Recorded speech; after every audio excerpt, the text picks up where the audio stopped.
And I remember saying to God, like, is this what you want me to do? And then I heard a voice say, you need to tell your story, Jillian, and you need to write this book. And I was like, okay, I'm going to do it. And I just said, okay. And literally, Luke, I wrote the book in like 4 or 5 weeks. Like, I would remember I'd be writing and I remember typing and going, how am I writing this? And like, he's just leading you. How am I writing this? Like, all the thoughts came out. Now mine, they were really disorganized and I had to get the chapters together, but like my editor helped me with all that. But like all the information poured out of me. It was insane. Right. And I just remember thinking like, how did I do that? You never thought you were capable of something like that? No, I mean, he 100% helped me write that book. 100% helped me write that book. And, my passion was to share my story with my customers.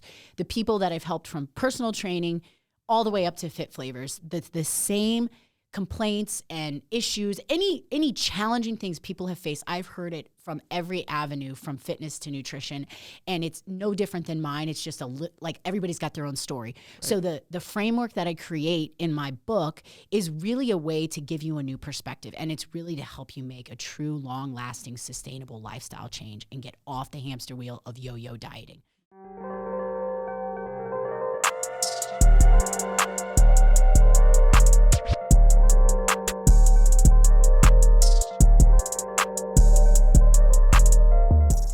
Welcome back to the STL Bucket List Show. I am your host, Lucas Farrell. We are recording this podcast today at Half Coast Studios. If you guys have a podcast, want a podcast, or just interested in maybe recording your own book or something, definitely look at the guys at Half Coast Studios. They will hook you up with the video, audio, and distribute it to all platforms.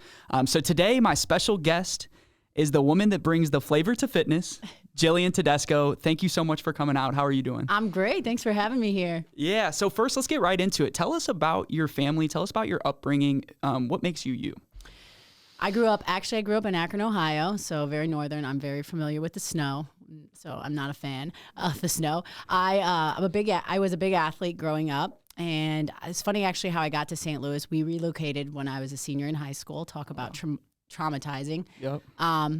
I tried to go to college, but it was not for me. Ended up dropping out, got really into fitness. Started personal training when I was 18, and moved to Miami, Florida on a whim, just because why not, right? Yeah. So I was down there, and it really, I was actually with an ex-boyfriend, and we weren't on the best route, I guess you could say, and we just had to get out of Miami. So we ended up, of all places, ended up in St. Louis. I was like, I just don't want to go back to Tennessee. That's where my family actually relocated to, and I was not a fan of Murfreesboro, Tennessee. So I was like, let's try somewhere else. So we ended up in St. Louis because he had a friend here. Literally, we pack up a 2-door car and we move up here. I think I was 20 at that time. Oh, wow. And I just got into personal training up here. But I've always kind of been really independent. My parents have been, they were great parents. I mean, when I grew up, gave me a lot of freedom, taught me to respect, boundaries. My dad was so amazing with it. He would always be like, I want you to have fun, but I know you're going to get in trouble, but like, don't get caught, and he always by giving me that freedom, I respected him for that. And I think that has impacted my life more than I even realized then. And I look back now and I realize, wow, he gave me the opportunity to go kind of get my feet wet and then dial it back and be responsible for myself. And get in trouble and fail, and mess up and then learn from it. And he's like, you ever need me, just call me. I think I called him once or twice in college to come get me. Maybe I was too drunk or something to drive home, But my parents have always been a solid for me. And, moving to St. Louis, I got really into, fitness before I started the business and ended up meeting my husband several years later. And yeah, I mean, me and Jason have been together for 15 years, and we have 2 boys, wow. Vinny and Sal. Yeah, I met Jason at the party. And awesome. Both my family and his family have relocated to St. Louis. So now it's home for all of us. We've kind of put in our roots here, and that's we're amazing. Here. Yeah, and that's amazing. And that's why I love about St. Louis is even though you're not from here, you have so many friends and family that come to support you here, and you've built an empire in St. Louis. So you told me about the family. So tell me about the business journey, because I know that it's not all sunshine and rainbows with the business journey. So tell me a little bit about when you were a fitness trainer and then you kind of shifted towards the meal prep company. Yeah. When I was in training, so funny story. Not funny story. It's very serious, but it actually can laugh about it now. It messed me up for years. It's the reason I wrote my book. But so I got really into fitness so much that I kind of got like into like the bodybuilding scene. I was dating a bodybuilder and I got really into the bodybuilding diet and lifestyle and all that jazz. But I just was so interested that someone could change their nutrition and change their physique. Like that was so intriguing to me. And that's really what sparked my interest with nutrition. So even though I was always a personal trainer, like I had this very huge passion and desire to understand nutrition. So I kind of embarked on nutrition when literally right after I got my cert for personal training, I was certified in nutrition. Yeah. Didn't mean I knew anything, right. But like I just kept researching and learning. And I actually was kind of strayed the wrong way. You know, it's like the opposite of what I preach at Fit Flavors now. And the reason why I started my business is because I was on such a bad path, but we can get to that later. Right. And, so that burning desire for nutrition was always there. And I trained for about 10 years. And well, let's reverse that a little bit. Probably by the time I was 22, I had an opportunity to open my own personal training studio. I was working with some guys and they're like, let's go do our own thing. And I was like, yeah, sure. I want to open my own business. Didn't even really know the guy. And I highly advise don't go into business with people you don't know. Yeah, facts. Okay, so that was the first really large mistake I made as an adult. So I dumped my life savings, which was quite a bit at 22. At 22? Yeah, it was about $60,000. Really? Yeah, and bet on yourself. And put it all into this studio. So it was, and I was so removed from a lot of the business processes. I was more the worker bee and person doing like all the selling and the nutrition coaching. So I was on the front face of the business more than the back end of the business. So I didn't manage the money. I didn't pay the bills. I didn't do any of that. And I did that for 3 years, a lot of sweat equity, never really got to pay myself. We never really thrived. I think we were in a bad location, weren't marketing well. And I didn't know anything. I didn't know about any of that stuff. All I knew how to do was work and like train people well. Okay. But what I was realizing during that whole process is that my love for nutrition was so strong and it was just pulling me in a different direction. I always thought like when I was at my studio, like, man, is this it for me? Like, am I going to be training the rest of my life? Like, I kind of want to like go back to culinary school. Like those thoughts I started having during my business. And fast forward 3 years, I ended up having a falling out with my partner. It was pretty ugly. He kind of came at me with some really hurtful things and, it was unexpected. And I just said, I can't be in this environment. And I was like, if you can't work with me and you have these hateful things to say, and I was so caught off guard. I ended up walking out. I kind of like quit my business. So I say I lost my business. I did lose it. You just walked away. I walked away from it. Like I was like, I cannot be here. It was so uncomfortable. I was so disrespected and it was just inappropriate, all the things that went down. And I just opted out. Yeah. And after I left, it was like a piece of me died. And that is when I fell into a really, really dark time. I was 25 years old. I walked out on my 25th birthday. I'll never forget it. That's what I am now. I'm 26. Oh, you're such crazy. A baby. So then really what happened was, I just reacted and took as many people who would follow me to a locally owned family gym right around the corner. They kind of welcomed me in with warm arms and I quickly started training some of my clients. Not everybody followed me. So I went to working 60 hours down to like 25, 30 and talk about an ego shock and just like everything was just like it just smacked me in the face. And I started having some really negative thoughts about myself and I started having anxiety and I'd never had anxiety in my life. I didn't even know what that was. And I tried to go see a therapist and I was like, this is not for me. And I was watching breathing techniques. I tried to get on Wellbutrin. Like I was trying all these things. And then one night, I ended up having a panic attack. It was so bad. I didn't know what it was. Oh. And I called 911 because I thought I was dying. On yourself. Yeah. So I end up in the ambulance. I'm driving to the hospital and I lay in that hospital bed and that's when I was just like, Did you have family here at that time or no? No one was here. And I was actually living with Jason. Okay. But he was traveling. Now. Okay. He was traveling at the time, so he wasn't home. And you guys weren't married at this time? Or no. anything? I was 25. So I was going to say, I was laying in that hospital bed and after the nurse had reassured me that I just had a panic attack, I thought, what is wrong with me? Like, this is not me. Right. I'm like confident and happy and excited and I'm like a fun person. Like, why am I worrying like this? And I just said a prayer. I was like, God, if you're real, help me. God, if you're real, show me. And that was like my prayer. And what happened after that is really my God story. And it's really what was the most pivotal point in my life. And God showed up big for me, and he revealed himself to me 3 times in 1 week, very strong. And I just started to learn to trust him and seek him. And he's been he is the reason why I started Fit Flavors. I believe God gave me a second chance to follow my dreams, which was nutrition. And that's when I decided I'm going to go back to school. I have time. So I decided to enlist at Le Cordon Bleu. Yeah. And so I was still training all day, and I was cooking at night or going to school at night. And then I just started cooking for clients on the weekends. I think it started with like 4 clients and 40 pieces of Tupperware. Nice. Out of the house? Out of the house. Just like, hey, let me like cook your food for you. Right. And that was really the like turning point to me kind of making the transition from training to culinary. And it was 3 years that I did both. So you like talk about anxiety in business, and I never had anxiety either until I took on more responsibility with my business. Now I have team members. Now I have an office space. So I feel like I have more to lose, if that makes sense. And like we're about to get married. So there's a lot of things like, do you still feel that to sometimes, or is it kind of away? I mean, because I know that like you have hundreds of employees now, and a lot of people's lives depend on what you do. Yeah. So there's been another incident in my life that happened in 2016, 17, and 18. It actually end of 16 into 19. It lasted like a little over 3 years. And we can talk about that one too. That was really bad. And as far as anxiety that I faced then, no.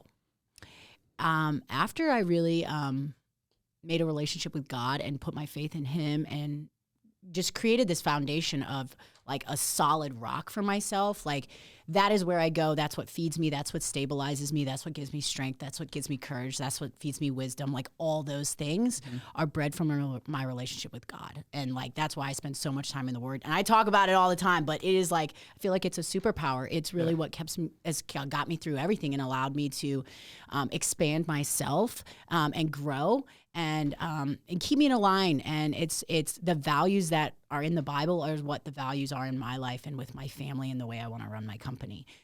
So were you brought up like that, or was that something so it's you funny. developed? My mom always went to church, and like I always remember seeing her like reading the Bible and doing those things, but like I never opted in till I was 25.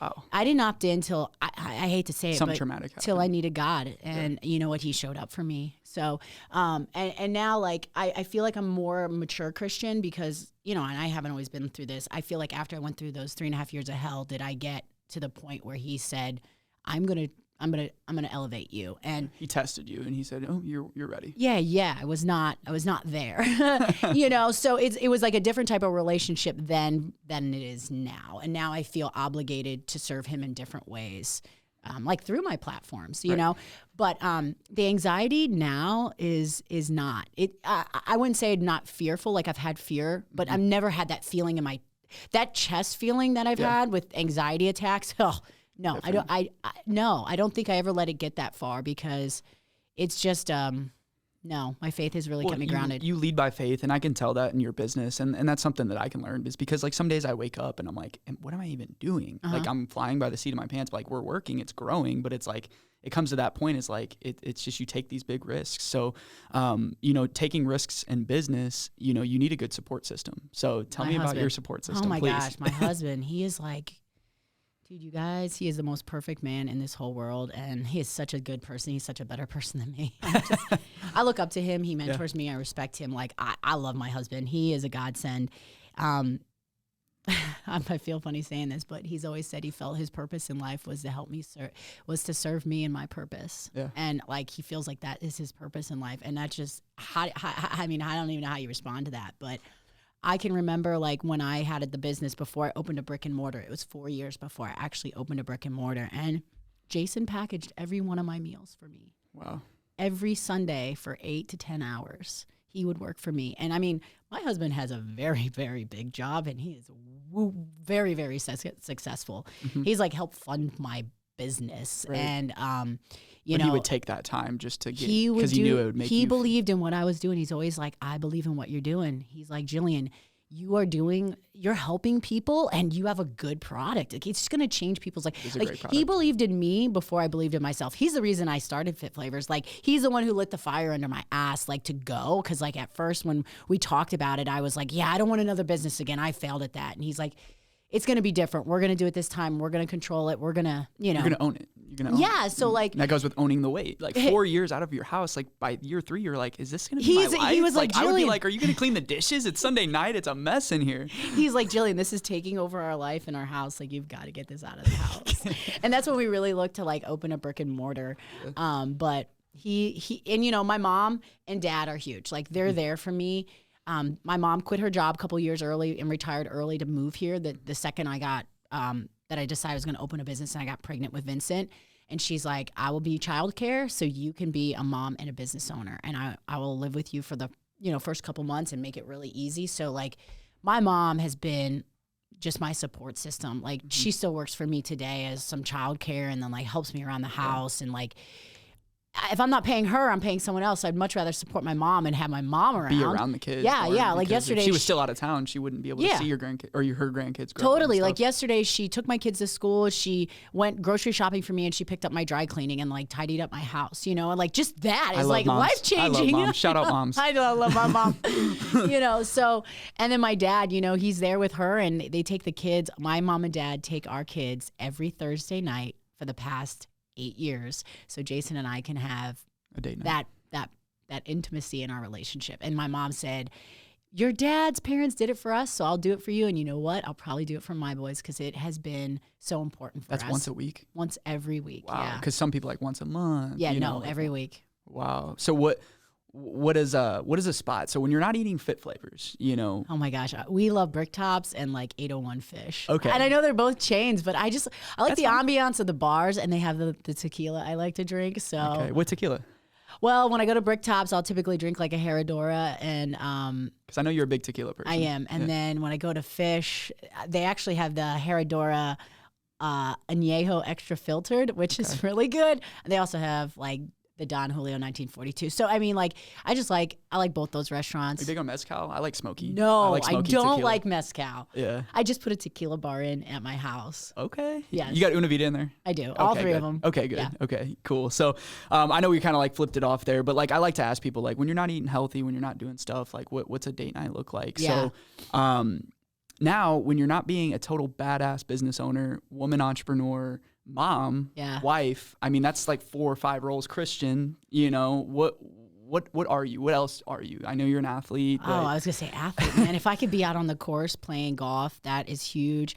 I'm big into hot yoga. It's yoga's great because, well, for 3 reasons. 1, it's mental, like that breath and that like quiet calmness. I need that. 2, it's like an awesome conjunction to my fitness. So it's like it's the yin to the yang, like it balances me out. And it's been a challenge for me. I mean, now I feel like I'm more elevated and I'm more advanced, but when I started, like I sucked at it. So it was like, okay, this is something I can do that I'm not like really good at it. And it wasn't, I've been weight training since I was 18. So like, it's just something new and I really enjoy it. Yeah. So I'd say an athlete. And then, I'm a girly girl. Like I like to do my hair. I can tell. I like to shop. So like, I like to do a lot of maintenance stuff. Do you get chances to do that though? Like I make time for me. Make time. Yeah, I probably find several hours a week to just do like little things that make me feel beautiful.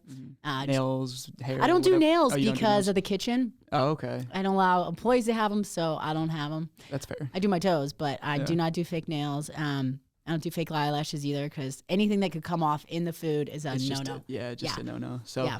Well, that's super inspiring. So I know that you guys like with the CPs and with family, like you guys incorporate Fit Flavors, faith, and family. Like I feel like do you guys have a specific set of core values that you go by, or why does everybody? When I was at that party, everybody loved you guys. Like I've never seen a company like sit there and like listen to you speak and hand out those awards. Like what is different about your culture? Like you've been in different companies. I mean, what did you make a difference in your culture? I just think it starts from the top down, and culture is a real thing, and it's a living, breathing thing that takes a lot of nurturing and forethought. Like, honestly, we set our company objectives for 2022, and our number one company objective this year is to continue to improve employee engagement and company culture. And that is done by the leadership team. And it starts with us. And, if I'm giving my leads, budgets for the year just to take their staff out for entertainment. Like who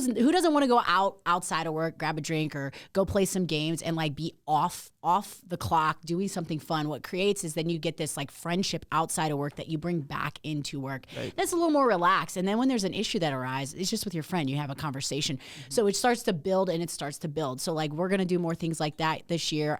Even our communication channels that we use for work. So I mean, we have 5 locations, headquarters and a production facility with 3 separate departments, kitchen, packaging, and distribution. So like everybody is never together. Never. And so like it's so segregated, and how do you keep everybody connected? And that is, through, we have like an internal chat channel called Slack, and we try to put up videos and we try to do events. So it's just, it's something that and people can break out like Slack. You can break out and talk to one person, or you can talk to the group, or the production. Totally. And we do have core values, and, we try to implement them in our meetings and through our training and in our, any type of like, any type of coaching with an employee, we're going to bring those up in goal setting. So it's got to be talked about constantly and reminded and made its importance, but it starts from the top down. Yeah. And that's huge. And I wanted to ask you, like, how many employees do you have now? I don't have hundreds. I heard you say hundreds. I'm like, oh my gosh. No, probably about 75. 75. So almost 100. So 75 employees. It's a lot. what does that growth feel like? Like, we've talked about business and growth. I mean, like, you have to feel a certain type of like badass, like that you have 75 employees, but also like I'm supporting 75 different families that all have different needs. Some are married, some are younger, some are older, some have children. Totally. What does that growth feel like? Now I'm kind of used to it because I've had 50 to 75 wasn't as bad as 10 to 50. Like getting like, that's really what kind of set me on that downward spiral in 2016. If you want to talk about that, was when I went literally from my house to having 3 brick and mortars in 3 years and 50 employees. And it was so fast. And from 0 to 100, like 0 to 50. And it was like multi-million-dollar business, 50 employees, no processes, improper food costing, bad labor management, and the business just started to crumble from the inside. And you don't that's what people say, like, don't grow too fast, and especially if you don't have like the funds to like hire people, like, it all fell on me and like my few managers who weren't trained with all this training. Like, they weren't superly highly paid people. They were people trying to figure it out, not making a ton, Right. So like, it's just been one of those things that I've had to learn. And now as I've elevated over the years and finally caught back up to where I need to be, getting to 75 wasn't as challenging. And now I care more about supporting and nurturing my key people so then they can nurture on the way down, because I can't touch everybody. So my job as the leadership team is those key people, and is to breed into them, my vision for the company and our values, and then hopefully they are exemplifying them, and it's transitioning all the way out. Yes. And that's the only way to scale. Yes. So that's what I'm trying to implement with my team, is like, we only have 3 people, but at the same time as I'm trying to show my team that I can do every aspect of the business. If I need to cook, or if I need to go take the pictures, or if I need to go edit the videos, I can do everything. And I know that you do that, because I just got a text message when one of your employees left and you were doing all the stuff that they used to do, like sending out the CP stuff. So I knew that you were like, all right, well, I got to fucking step up now, So tell me about that, because I feel like people only respect you if you'll get your hands dirty. So, and I'm big on that. So like, one of my fears in life was like not being smart enough. I didn't have a college degree. So I kind of let that like bother me. Like I would say it kind of maybe even held me back. Like, I was a little insecure, like for the first probably 5 years in business, I didn't even call myself a CEO, because I was like, I ain't a fucking CEO. Like, I still don't. I love that. I was word like, now, I don't deserve that. So I just call myself founder and owner. And I actually gave myself the title CEO like maybe 2 years ago, because I'm doing things now that like I never thought I would be doing, and like the stuff I've had to research and implement and manage, and it's crazy. So, but you were saying, do I have to get in there and get my hands dirty? It's funny, because like there's people that have joined me in the last 2 to 3 years, and they don't get to see me doing the things I did. I want to be like, I'm 12 years in now, guys. So like, I did it for the first decade, but like for up until probably the last year or two, I still drove all the deliveries when need be. I actually am customer service right now, if you call Fit Flavors. I'm on call pretty much a lot of the times, and I like it that way. So my you team, like being the contact when there's yeah, an issue. my team thinks I'm crazy. They think I'm overextending myself, which I probably am, because it really stops me from my day, and I got to get on the computer and look up orders and shift some delivery dates around and stuff. And Customers appreciate that though, because but do they not know it's you though? Oh, no, I don't tell them unless they're like, wait, is this the Jillian? They do. A lot of people know, but most people yeah. are just an average customer. No, they have no idea who I am. So, no, I do not tell them, but it allows me to, one, just ask questions I know other people aren't going to ask. I really try to get, oh, how did you hear about us? Like, I always want to know, where are people finding us? And then if they express any type of nutrition question, I'm going to go to the umpteenth to make sure that they feel heard. Right. And we are the expert in the field and that they're going to be taken care of. So, like, that's why I like being on the phone, because I know I do a great job of that. Yeah. So, and I stay in touch with the customers. So it's like I know what's going on in the front lines, because the stuff that I get on the phones is no different than what the associates are getting in the store. So, like, I'm still, like, wired without being, like, in my associates and managers' faces, like doing stuff. Like, I just get to do it on the backside, But yeah, I think it's important. They know that I'm what I want to say. I'm committed, or I'm available to do whatever, But now you've built this team. You earned that team, and you've trained your team, and you've invested. So yeah, tell me about like investing in your business, because this is one thing that a lot of people don't do, and you have to. It's betting on yourself, but it's more just betting on the vision. Have you had a big investment that you were scared about, or that maybe tell me about some crazy investments you've made in the business? So I can think of two. So when I initially got started, obviously we put up some money, Jason and I, but I got 3 investors, each to give me $100,000. And so that really helped pay for the kitchen that we needed to build, And then once we opened our doors, we were pretty much making some money, and so we were moving along. But I had given away 30% ownership of my company. And so, there was in 2016 when I told you we grew really quick. So this was a very challenging time, but we were actually got away on vacation, my husband and I, and we were on this nice trip with another couple. And he's like, Jillian, you don't have enough money to make payroll.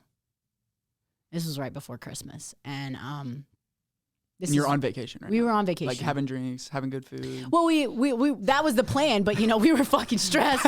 But he's like, Jillian, you don't have enough money to make payroll, and like they're with the projected sales that are coming in over the weekend, like it's not gonna be enough to cover. And he had to wire $40,000 in to make payroll. My husband gave me $40,000. Of course, yeah.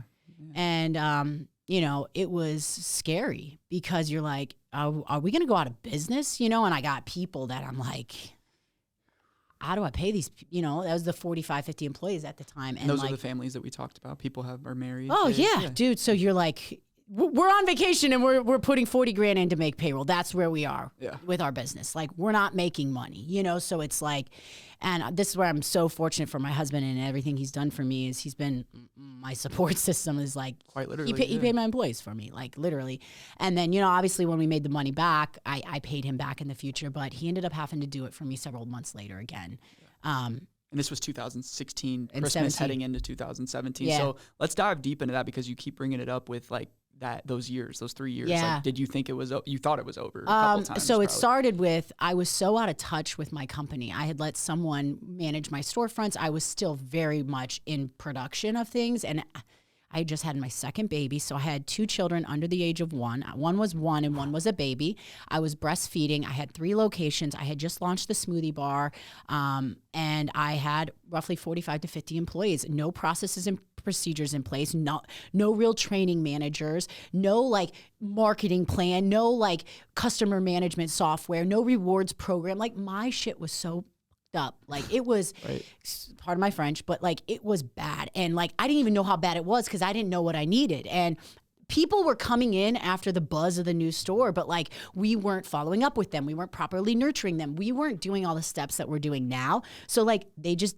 didn't come back. So people were coming in the top of the funnel and falling out the bottom. You weren't staying in contact. And correct. Emails, like I get emails all the time. Like you guys. There was none of that in place. So not only that, like, we were not properly staffing. We were like wasting labor. We had like sometimes 3 and 4 people working in a storefront when we needed 1. Right. So like, our labor costs were like quadrupled. Like, my husband's like, Jillian, your manager is poorly managing this. She's she's throwing money away. And like, I was so removed from the process that like I was breastfeeding and like trying to keep the menus going. And like, I think I was managing the packaging department at that time. So like, it was just bad. And, you know, fast forward, it started to we started to like chip away at it, but like, you don't fix that in a year, you know, and not with people that aren't making $100,000 salaries. People just don't know you're figuring it out as you go. So it was a very slow process. And during that time, like, I thought we were going to lose our house. And like, that fear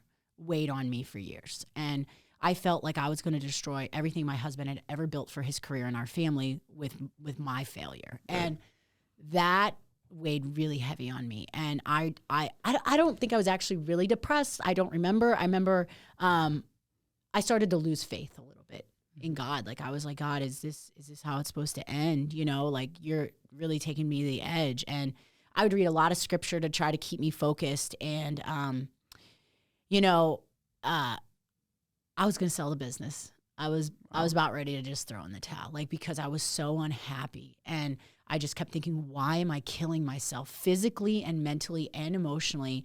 And it's not prospering. I wasn't paying myself. You know, when the business had opened, I really didn't pay myself. I reinvested all of my profits back into growing the business or getting better employees, putting health insurance in place, putting a 401k in place. Better like, equipment, everything. All that. Yeah. So like, I didn't really pay myself till years down the road. And like, I would take distributions here and there, but like, I never made more than 40 grand for many years. And like, there were some years I didn't even make that. Yeah. But I remember sitting with a business broker talking about selling my business and just feeling so much guilt.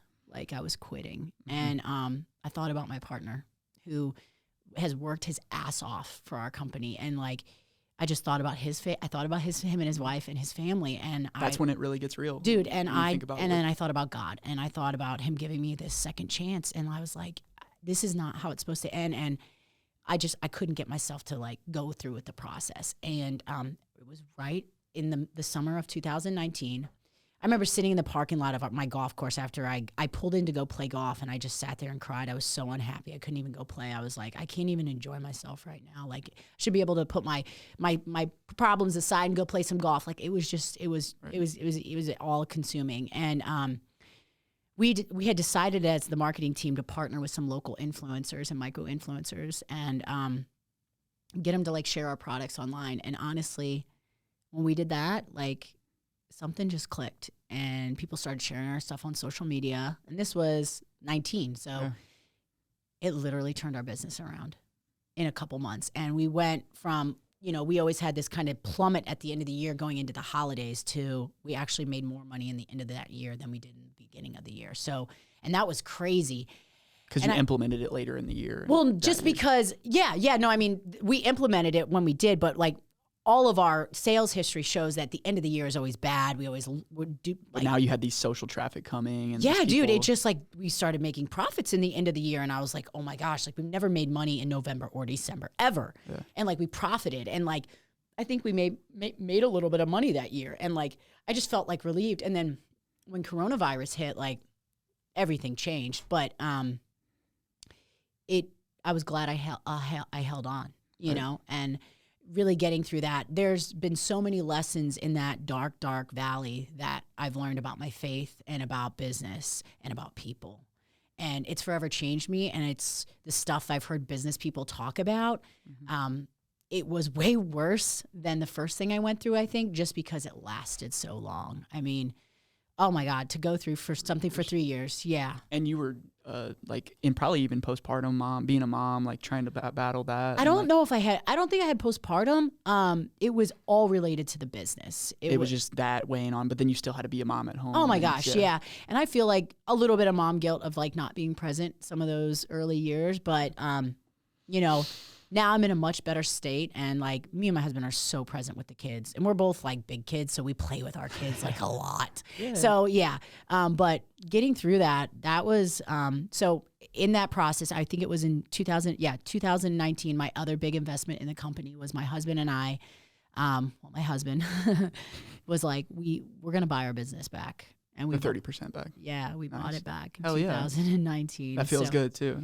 Yeah, so that was a big like investment for our family. That's a lot, yeah. Yeah, and it was pretty much, you know, a good hunk of all of our savings and stuff. And so just to risk it on what might happen with Fit Flavors, you know? So, yeah. But now 100% it's different. Like you said, when you're invested in your company now, it's like nothing can stop you. Like you were just killing it. So I wanted to kind of like transition to like mentorship. Like, is there anybody in your life that like, obviously your business partner at the beginning, like that helped you along this way, your husband, I mean, you've just been like, he is amazing, shout out. But like, is there a mentor or somebody that you look up to? Even if it could just be like somebody that you read and you might not have ever met. Like, is there anybody specific you can point to? Yeah. So I say Pastor Alan Jackson. Yeah. There you go. So he's actually from my church back in Murfreesboro. Funny of all things. My mom got me re-listening to him a couple years ago, and he's just, there's a lot of accountability with him. Mm-hmm. Yeah, it just holds Christians to a different standard, and I really appreciate that. He's helped nurture and make me more of a mature Christian. Okay. Yeah, I've read a lot of his books, follow his podcast. Yeah. There you go. And that's still to this day, even. Yeah, like, yeah. I go to a lot, and this sounds funny, but I go to a lot of my personal development comes from the Bible. Like really?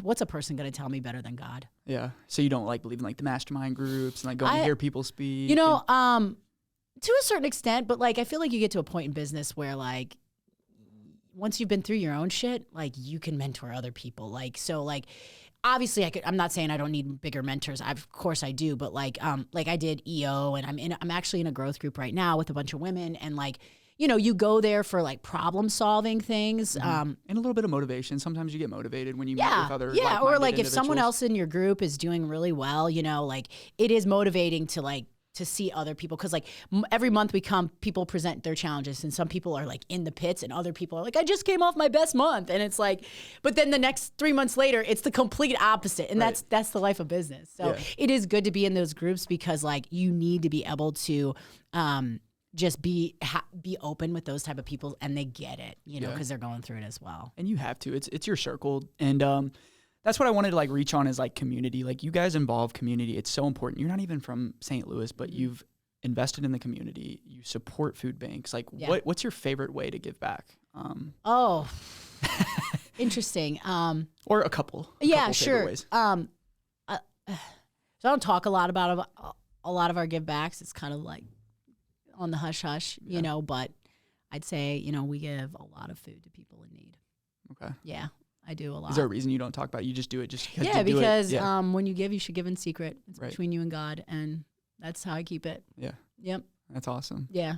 So yeah, you guys make a lot of food. So speaking of food, you told a story at the Magic House like about a crazy day in the kitchen where you guys had to do thousands of pounds. I don't even know, but like what's the most food you guys cooked in a kitchen in one day? And like what was the most the craziest day at the commercial kitchen? Oh geez.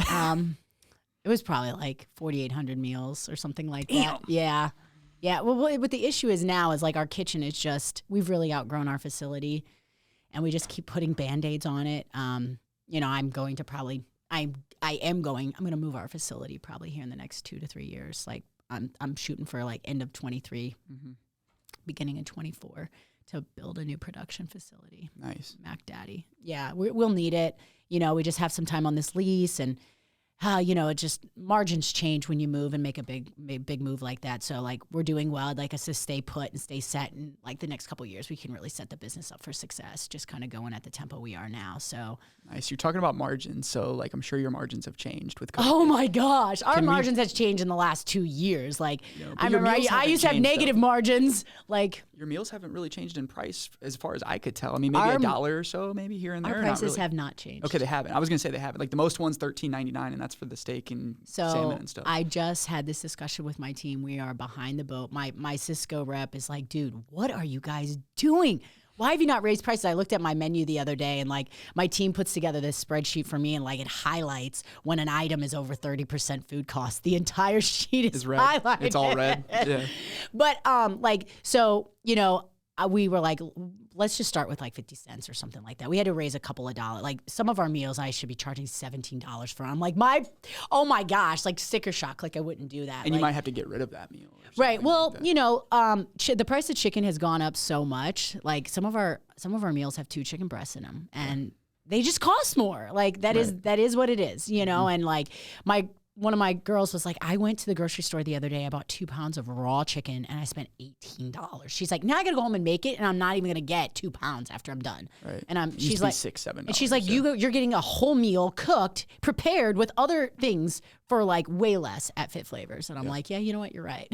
I'm a believer in Fit Flavors. I mean, it really helped me save. Like I did 75 hard. It was the savior of that process just because like business and whatever. But like even just being in business in general, like I feel like every business owner should have fresh prepared meals because it's so important to your mental health, like your focus. Oh, yeah. So tell us like about food, because I know you can talk about food. Yeah. So is nutrition and food, you said you were always kind of passionate about it. Did you always cook for yourself? Were you always talented at cooking? So no, like I didn't have 22, 25? I didn't have the grandma that cooked. Like here's how good of a cook I was before I started culinary school. And I'm going to be serious with you guys. I once tried to hard-boiled eggs in the shell in the microwave. Like, oh my gosh. Like I thought like that might work. And they blew up when I opened the door. Like that's how bad I was. And then I went to culinary school and I was like, I'm creative by nature. I'm pretty artsy. So like the idea of like combinations and stuff and the way it looks, like that all appeals to me. And then like the art of cooking and the art of executing the cooking techniques is fun for me. And then when my passion for nutrition science, so when I can look at a meal and I can say, okay, I want to make sure the glycemic load is low. I want it nutritionally balanced. I want to make sure I have enough fiber. The sodium's not too high. It's full of micronutrients. Like there's the right type of protein. Like all these things go through my head when I make like a Fit Flavors meal. And like there's obviously red flags. And like we have like these, I guess you could say like our meals need to stay in here. And if they go above, I got to rework the recipe. So like it's so much fun to create the menu. And now I have this girl on my team. She's our nutrition analyst, and she is the numbers person. So she's the RD. RD, yeah. No, this girl works with all the macros. Like she builds everything. It's dialed in. So everything's dialed in. Then she'll come back at me and she's like, I took 5 grams of fat off this because I did this and this in the recipe. I was like, oh, that's awesome. You're like, yes. Yeah. So we just play with numbers all day. Yeah, no, that's amazing. And it's so important. And I even like with your smoothie bar, like everything's on point. Like you take pride in providing for these people. So do you feel like you're really changing lives? Like you get to change lives on an everyday basis. We get that feedback a lot, and like I do. You changed my life. So thank you. You know, and maybe this is that greater purpose that like I'm here to serve for people, because like I just always felt there was this need for a product like this. This is how I want to eat, and there wasn't anything providing this. And Fit Flavors is a resource not only for food, but for education. And that's another void, and why it is so important that we are a local brand and a lifestyle brand that wants to connect with the community, because we want to be known as an educational resource. So that's why we built Fit You. It's an 8-week-long educational program that you go through. It is not a weight loss program. So like it's because we don't condone diets. We don't promote like short-term things. We promote a healthy lifestyle as something that you should be able to sustain here on out. Like Fit Flavors, if you eat Fit Flavors, it should be a part of your lifestyle. Like you should shop every week, because if you're not eating Fit Flavors, are you cooking all your meals? Are you eating out processed foods and things that don't serve a healthy lifestyle? So like a lot of our lifestyle consumers are there every week buying because it's a part of their life, and they look to us as the resource for education. So that's something I really put a lot of pride in for our company, is being a resource. So if you have any dietary needs, or maybe you are on a diet, maybe that's where you are on your journey, like you can come to Fit Flavors and we have a solution for you, and we can find meals that work for you. We're not going to say, hey, yeah, we promote keto or we promote low carb, but yeah, we got low carb meals. It's a lifestyle. Right. Yeah. But like when you're ready to just like go back to normal eating and eat healthy, the 80-20 balance, like that's what we promote, you know, because we want to eat everything on our menu all the time, and it's fun and enjoyable. And people get jealous. I'll be eating the fried rice, and they're like, "You're eating fried rice right now?" I'm like, "Yeah, it's Fit Flavors, like 450 calories or whatever it comes out to be." I know. I eat our meals sometimes. I'm like, dude, this is 400 calories. That's awesome. I know, and it's like so our muscaccioli is like, it's a pasta beef. Like you go eat that somewhere, it's probably like 1,500 calories. I ate the pesto or the balsamic pasta. The chicken pasta was fire. But like mostly I get the taco stuffed pepper. I'm pretty like basic. Get the taco stuffed pepper. I get the steak for dinner if I need like a quick dinner one night. I get the cheeseburger bowl sometimes. The buffalo chicken mac and cheese. Oh, you're the staple guy. Yeah, just get the staples. I need the 5 meals a week, and then that gets me through my lunches, because I don't have time to go get lunch. Nor the only place I can order that's healthy by my office. We work at Ballpark Village.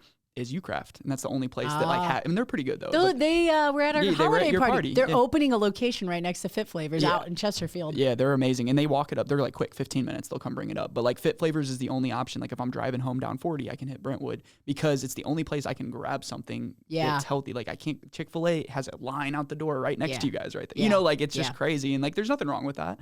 Eating out like that, but at the same time, it's like you being in fitness. So we talk about Fit Flavors. I know you have huge goals, but where do you guys see yourself in 5 years? Do you see more stores? Do you see like expanding? Because I knew you used to be in different cities in Columbia and stuff like that. No. Or you delivered? We used to deliver. Yeah. No, we just had to shut that down with COVID. Like the UPS I'm sure thing it's was expensive just to deliver though. No, it wasn't too bad. It wasn't too bad. The problem was our packages were not getting there when they were supposed to. The food was going bad. Yeah, and then we were refunding customers, and these weren't people who shopped at our stores, so it was their first customer experience, and it was reviews, whatever. It was just not worth it. So we said we're just gonna like focus on St. Louis, and you know, I'm glad we did. You know, it was like small and nimble and focused, and really elevated the bar in St. Louis. So, you know, in the next 5 years, like, you know, I think I'd like to see us in Kansas City. Okay. You know, maybe parts of Illinois, and we'll be in a new distribution facility, so production facility. That would be awesome to have, just like a state of the art, something that's big and clean and just new. You know, like ours is just beat to crap. We've been in there for almost 9 years, and it's just high traffic in this really, really small space. So the amount of food that goes through our facility is insane. Like we're getting deliveries almost every day because we don't have enough space. So we got to get the food in, break it down, prep it, cook it, and then get another delivery because there's just not enough. You can't even store it. Yeah, like we're putting and the workers are probably like, man, I'm claustrophobic. It is. We can only have like 8 or 9 people. We have 8 tables, so 9 is the tight to have like working in production. And like we're getting a walk-in cooler out back right now. We just got approved by our landlord that we can put in another walk-in, but like, you know, and that will be 3, 4, 5, 6 walk-ins at my production facility. Like that's so inefficient. Like I should have 3. They should just be bigger, you know, but like we just keep buying them every year. And it's not like, and you're just like, I don't want to buy it. I'd rather just move, but like you're in the lease. So have a bigger facility. Is that like where you would work too, like an office? Or sure. We would have like HQ there. Yeah. HQ. So right now my HQ is in like an office building under the production facility. We're in a strip mall. So it's just in a different unit. So like we can walk up there like to get our food or whatnot. But yeah, totally. I would have like the whole marketing team there and stuff. Yeah, that's huge. And like you guys are huge on marketing. I know that your website's on point. You're in constant contact. Your social game is crazy. Like, and I'm in marketing, so thank you. That means a lot. And you got Google ads running. Like I like can see this stuff because I'm in marketing. I'm like, they got their Google campaigns going. Do you guys do Facebook ads anymore? So it's funny. I know those are hard to master with your margins. They're hard to make. They are. Sense. I actually switched. We made some changes to our marketing team this year, like just personnel wise. And so I've got this new, fresh perspective coming in. And so it's interesting. We're going to be doing a lot of things different this year. Yeah. Mm-hmm. Yeah, I've noticed that. And even the new website's so much easier to use. Thank and you. The upselling parts of it are what, like you said, you got to collect as much from each customer. So the upselling stuff. So, that's, just huge in business and in life is just being efficient and being, using the technology that we have. We have so much technology. And you guys, so how does it feel to, looking back at your 25-year-old self when you had that, when you walked out of your business to now owning $1 million business, selling what you love, and then also employing 75 people, having badass parties, team building events. Like, how does that even make you feel? I know you're humble, but brag a little bit for us. Yeah, I'll be honest. Sometimes I just don't think about that because I feel so small. My husband's like, you never give yourself enough credit. I'm like, because I guess I just feel like I need to be more all the time, and that is something I'm working on. I'm trying to celebrate the small stuff, but yeah, it feels really good. Actually, I'll say something. I don't normally talk about this stuff, but like I did remodel my kitchen this year, and we had our spring photo shoot last week at my house. So it was my nutrition analyst and my RD, sounds so fancy, and our photographer in my brand new kitchen. And we're sitting there styling the food, doing photography, listening to music, having a fun time, laughing. And I'm like, 12 years ago, 10 years ago, I was slaving my ass off in this kitchen that was not this kitchen, building something I didn't know. And here I am today shooting photos for our website marketing with all these women that I love that I get to work with, and we're having fun. And it's like, it was just like, this is my life. It took me back, and I was like,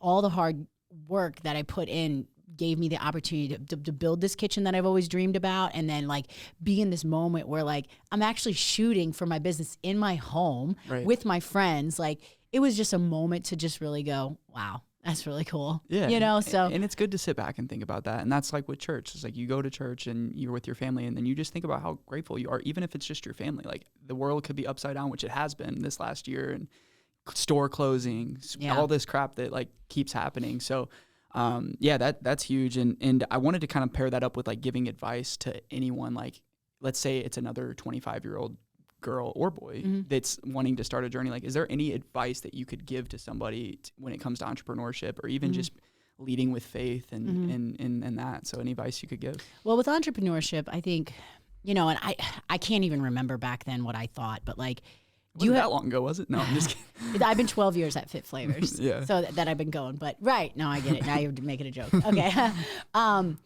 Like, how do you envision this really, really big business? Like obviously Fit Flavors, I envisioned something really big with, you know, locations and a brand and expanding and being like a big impact. Or do you envision like something smaller and nimble, maybe less employees, like keeping it small and having balance in your life? Like, is that important? Or are you willing to suffer and risk and all that stuff? Because I would say, like, if you could say which one you're more drawn to, I would say if you're drawn to the bigger picture, the bigger brand, the bigger thing, like, just know it is going to take a lot of time, and it is going to suck for a long time as well. Like, it's hard. And everybody that I've known through my business networking groups that has really done something dramatic has just had so many hard years. So I don't want to like you said, what'd you call it? Sunshine and rainbows. Like, it just, there is some really hard times in there, and it comes with growth and comes with trying to figure things out. So just be patient. And then spinning off of that into faith, like, faith is what's grounded me and allowed me to continue to go when I felt so broken and unable to go. So it is what's held me up. Like I said, it gives me guidance, and it's given me wisdom and courage. So like, I encourage you to, if you've never considered it, to consider it. Like, it is a real thing. And once you make a connection with God and you start to align your life to His will for your life, He will tell you where to go. And once I started listening to those things, like, and I stopped going on my terms, like, I look back and a lot of the mistakes that I made, it was my decisions. Yep. If I can align myself with what He wants for me and His timing, like I just said, in His time, like some things didn't happen this year like when I expected them to. And I would just say, okay, it's in God's timing. And a lot of it has worked out for the better. And so it's allowed me to like step back and have some peace because I'm not worried about it. I just put it on Him. And you trust the process. It's on God's time. Yeah. So for example, like my book, like I should have had my book months ago, but the printing is taking forever. So I've just had to be patient, and I just keep saying, okay, I'm going to wait, and it just keeps getting pushed back. But what's happened is, I just told you we had a marketing change at Fit Flavors. So like, I need someone to really put that out for us. And it couldn't have do it the right way. It couldn't have happened like while I was training the new person and the other person was on their way out and trying to work that. So I have to get that situated before I can promote the book properly. So I'm like, it's funny how that worked out. It was like God had a plan, and I just, so just really trusting in it. And speaking of God's plan and speaking of the book, Owning the Wait, I can't wait to get my copy. Let's talk about the book. Like, what inspired you to write it? I mean, you have an inspiring story. And then what do you hope it's going to do for people that read it? Yeah, so originally I wanted to write a cookbook because that was going to be easy. Remember, I thought I'm not smart enough to write a book. Like, that's always hung over me. I was probably 6 months into the process, and I was just really struggling, and I decided I was going to hire a publishing firm to really help me get my manuscript done. I needed the accountability, so I started with the publishing firm in this like course to help you write a manuscript, and I got maybe like halfway through the program, and my publisher was like, Jillian, you're writing 2 books. And I'm like, what do you mean? She's like, well, you've got all these blurbs in here about nutrition, but yet you've got these recipes. Like, how do you expect to like combine this? This is like 2 separate things. I'm like, when I write a recipe, there's like purpose behind it. So I got to explain this. So I need my nutrition philosophy in there. And then I want to share my experiences as to why I created my philosophy.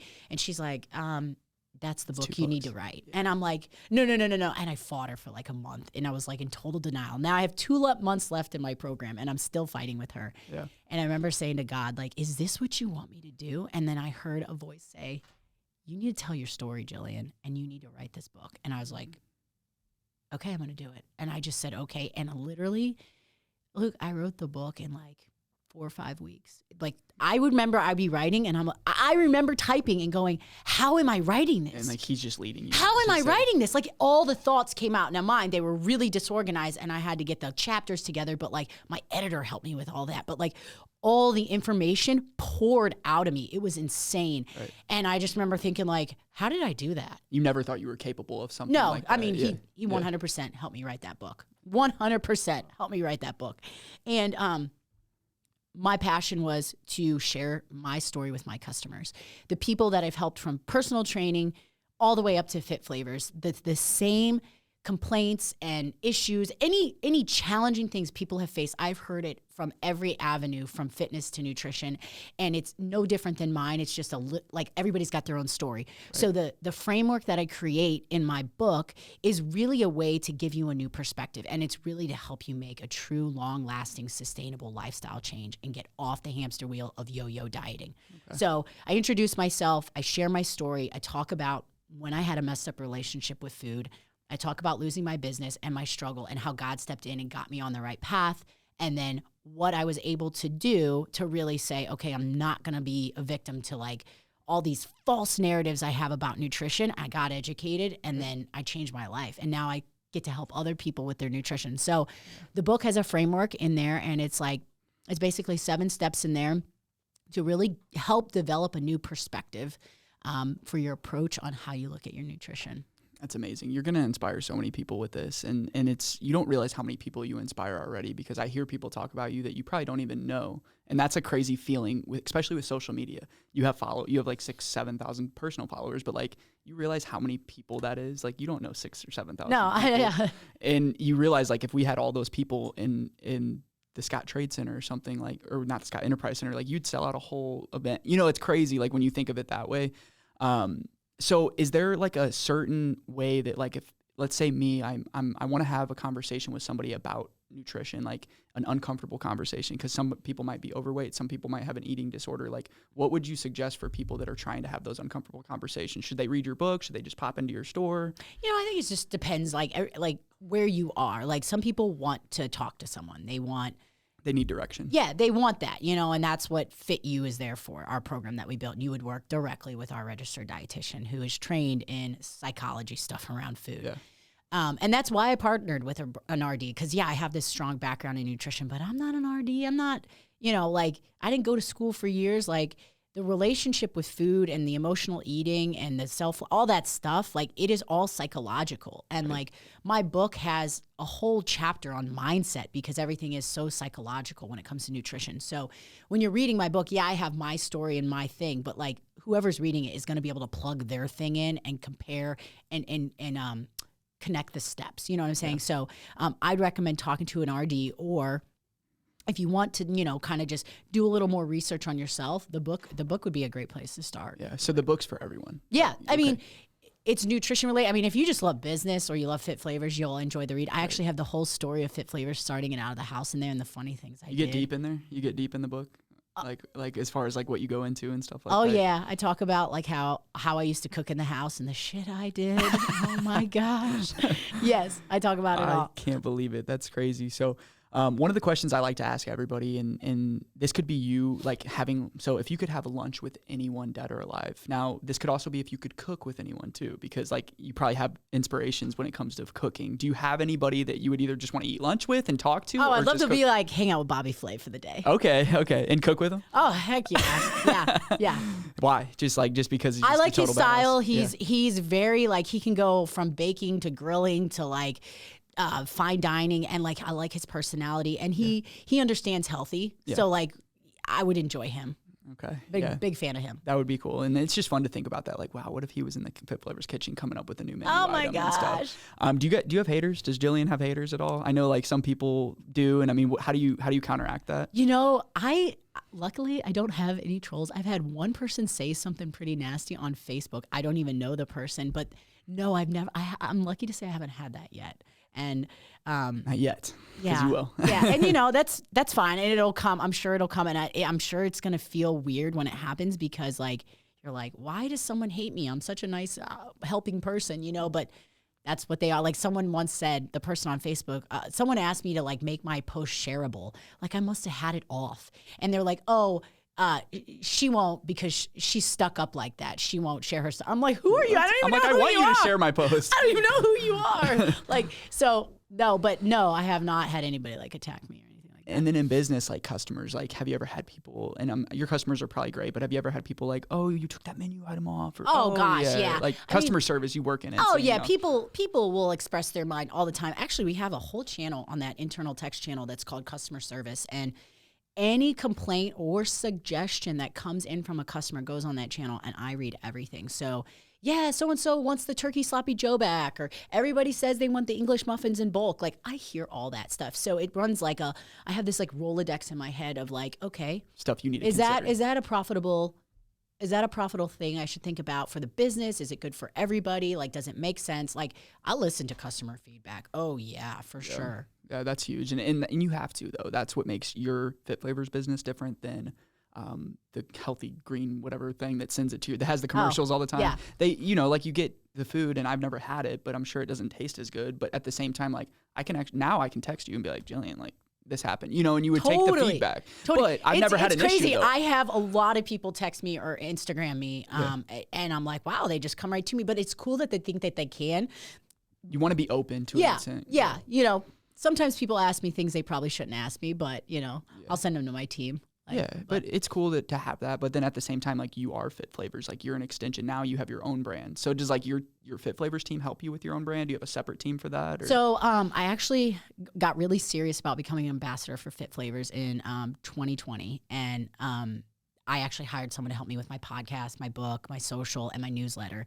And that person is now helping me with Fit Flavors stuff. Oh, wow. That's awesome. She's just so aligned, and we are aligned, and she's just challenged me in ways and helped me. It's hard to have somebody manage your personal social because it's like, how are you going to write how I would write? Or how are you going to display? She is like the creator's attaché. Like she has full access to my journal. Mm-hmm. Yeah. Really? Yeah. Wow. So you guys are tight. Yeah. Oh yeah. Yep. I do everything on the computer, so she can just get on there.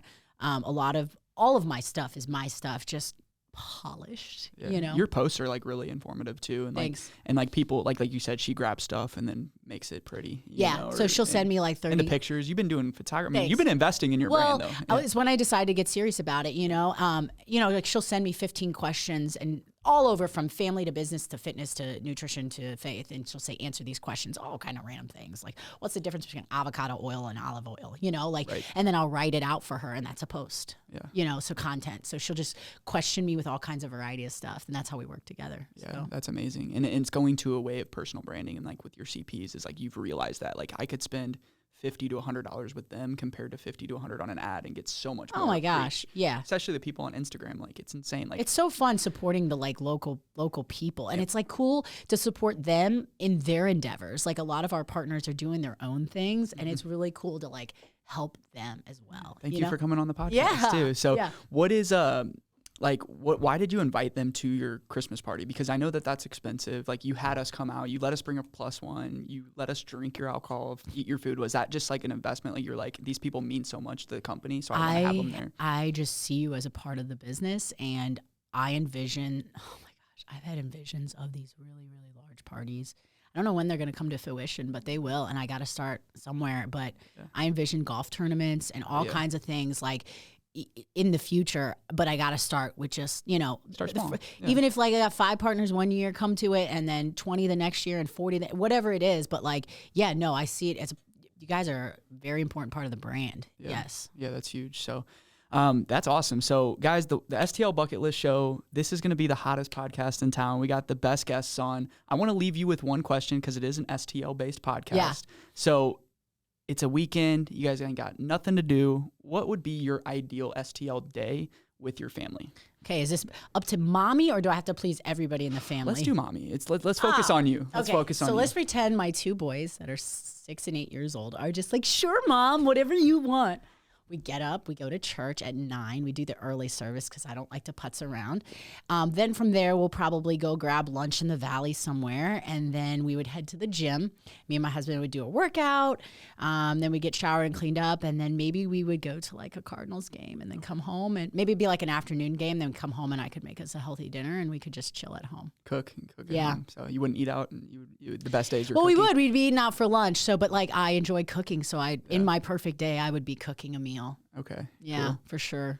That's amazing. Well, Jillian, thank you so much for coming on. Again, guys, this is the STL Bucket List Show recorded here at Half Coast Studios. If you guys have a podcast, if you want a podcast, definitely reach out to the guys at Half Coast Studios. They'll get you taken care of. So thank you.